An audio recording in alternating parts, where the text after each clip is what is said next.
एक फूडी लड़की जिसे हेल्दी और टेस्टी खाना बनाने का और खाने का बहुत ज्यादा शौक है, लेकिन अजीब बात यह है कि उनका पेट ही नहीं है। नाम है नताशा। मुंबई में पैदा हुई, दिल्ली में शादी हुई, लेकिन शादी अच्छी नहीं चल पाई, जिसकी वजह से उसे बहुत ज्यादा स्ट्रेस रहने लगा। बहुत ज्यादा स्ट्रेस की वजह से उसके शोल्डर में पेन शुरू हो गया। लेकिन जब भी वो खाना खाती, उनके शोल्डर में पेन बढ़ जाता। एक डॉक्टर से अच्छे से चेक करवाने के बाद उस डॉक्टर ने बताया कि उसके पेट में ट्यूमर है और सर्जरी करनी पड़ेगी।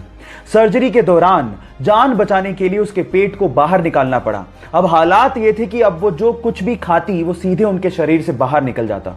अब सर्जरी के बाद उनके पास सिर्फ दो ही चॉइस थी, या तो वो जिंदगी जीना छोड़ देती या फिर वो भरपूर जीती, और उन्होंने सेकंड चॉइस को अपनाया और फाइनली आज वो द गटलेस फूडी के नाम से फेमस है। नताशा की जिंदा दिली के लिए मैं उन्हें दिल से सलाम करता हूं। एक दुबला पतला सा लड़का अपने देश की सेवा करने के लिए फौज में भर्ती होना चाहता था और उसके लिए वो ट्रेनिंग भी ले रहा था।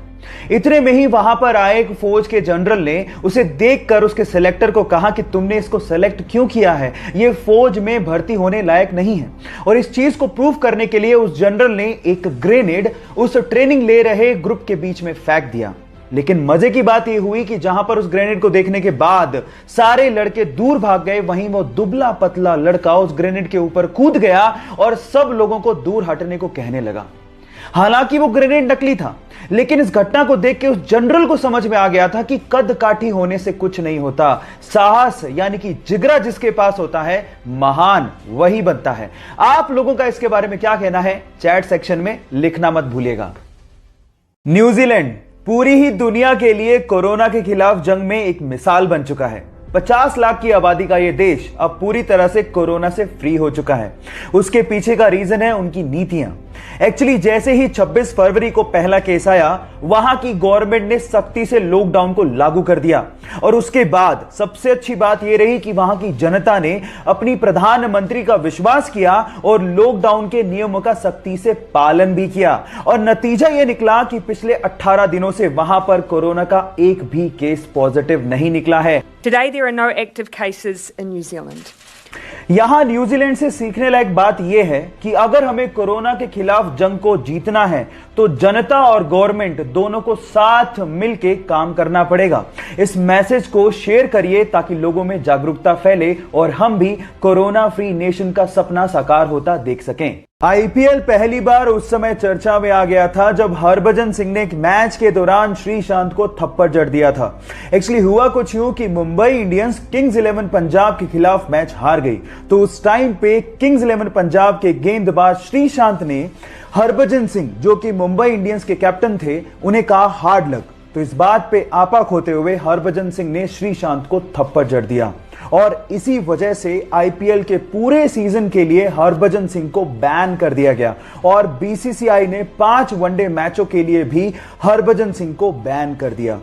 गाइस, हर खेल के बाद हार और जीत तो चलती रहती है, लेकिन हार के बाद आपा खोना अच्छी बात नहीं है। आपको इसके बारे में क्या लगता है, चैट सेक्शन में लिखना मत भूलिएगा। गाइस, क्या आप लोग भी पब्लिक वाईफाई को बिना सोचे समझे इस्तेमाल कर लेते हैं क्योंकि वो फ्री में मिल रहा है? तो आप सावधान हो जाइए क्योंकि आपके साथ फ्रॉड हो सकता है। क्योंकि पब्लिक वाईफाई सबके लिए ओपन होता है और उसके लिए कोई ऑथेंटिकेशन की जरूरत नहीं होती। और अगर गलती से भी आपने पब्लिक वाईफाई में अपनी कोई प्राइवेट चीजें या फिर बैंक डिटेल्स या फिर इंटरनेट बैंकिंग को इस्तेमाल कर लिया और वो हैकर्स के हाथ में लग गया, तो आपके साथ बहुत बड़ा फ्रॉड हो सकता है। अगर मान लीजिए कि मजबूरी में आप लोगों को पब्लिक वाईफाई यूज करना पड़ जाए, तो इन दैट केस आप अपने लैपटॉप में या स्मार्टफोन में वीपीएन यानी कि वर्चुअल प्राइवेट नेटवर्क को इस्तेमाल करते हुए अपना काम कर सकते हैं। इस नॉलेज को लोगों के साथ शेयर करना मत भूलिएगा ताकि आप अपने साथ साथ लोगों को भी फ्रॉड से बचा सकें। इस पूरी दुनिया में एक ऐसा समंदर है जहां पर अगर आपको तैरना ना भी आता हो तो भी आप कभी डूबोगे नहीं। यह समंदर इजराइल में है जिसका नाम है डेड सी यानी कि मृत सागर। अब आप कहेंगे कि इसको मृत सागर क्यों कहा जाता है?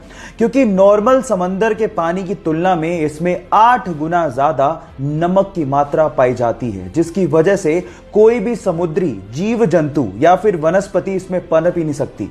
इसमें मिनरल्स और सॉल्ट इतने ज्यादा है कि इसकी वजह से इसकी डेंसिटी बहुत ज्यादा है और उसी वजह से आप इसके ऊपर फ्लोट करते हैं और कभी डूबते ही नहीं हैं। क्या आपको इसके पहले तक ये फैक्ट पता था? और अगर नहीं पता था तो चैट सेक्शन में लिखना मत भूलिएगा। साल 2020 एक ऐसा साल है जिसमें हमें अजीब अजीब सी घटनाएं देखने और सुनने को मिल रही हैं और कुछ ऐसा ही देखने और सुनने को मिल रहा है महाराष्ट्र के बुल्ढाना जिले की लुनार झील के लिए, जहां का पानी अचानक से लाल हो गया। बहुत सारे तर्क दिए जा रहे हैं, लेकिन साइंटिफिक तर्क यह दिया जा रहा है कि लुनार झील का पानी इस वजह से लाल हुआ क्योंकि वहां पर हेलोबैक्टीरियम की मात्रा अचानक से बढ़ गई। बाय द वे, जिसको नहीं पता उसको मैं ये बता देता हूं कि आज से 52,000 साल पहले एक बहुत बड़े उल्का पिंड के गिरने की वजह से लुनार झील का निर्माण हुआ था। क्या इसके पहले तक ये फैक्ट आपको पता था? और अगर नहीं पता था तो चैट सेक्शन में लिखना मत भूलिएगा।